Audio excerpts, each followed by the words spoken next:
এই অঙ্কটা প্রথমে দেখেই তোমাদের কি কঠিন মনে হতে পারে, কারণ অনেকে দেখেছি এক্স আর ওয়াই যখনই দেওয়া থাকে তখন কিন্তু তারা খুব ভয় পেয়ে যায়। কিন্তু এখানটায় এই ভয় পাওয়ার কোনো কারণই নেই।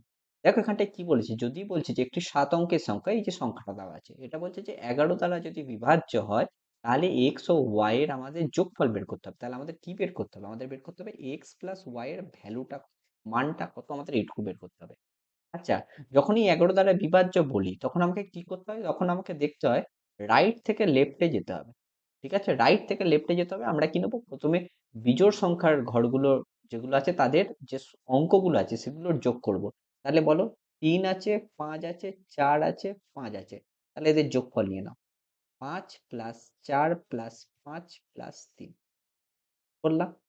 এখান থেকে আমরা বিয়োগ করব হচ্ছে যেগুলো জোড় সংখ্যার ঘর আছে। তাহলে ওয়াই, এক্স আর জিরো, তাহলে জাস্ট শুধু এক্স প্লাস ওয়াই হবে। এইটা এইটা কি বলছে? এইটা হচ্ছে আমার ইকুয়াল কিসের সাথে হয়?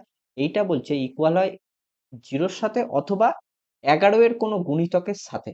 মানে 11 অথবা 22 এইরকম কোনো একটা গুণিতকের সাথে।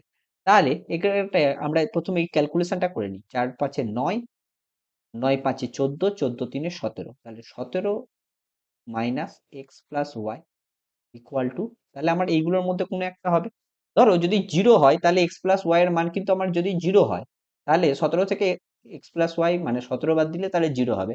তাহলে আমাদের অপশন হবে সি। কিন্তু কখনো কখনো জিরো না হয়ে ধরো যদি আমার এখানটায় 11 থাকতো, একটু দেখে নাও, তাহলে আমার এক্স প্লাস, তাহলে 17 থেকে কত বাদ দিলে এক্স প্লাস 11 হতো? দেখো, 6 বাদ দিলে 11 হতো, কিন্তু 6 তো অপশন নেই। তাহলে আমাদের অপশন কত হবে?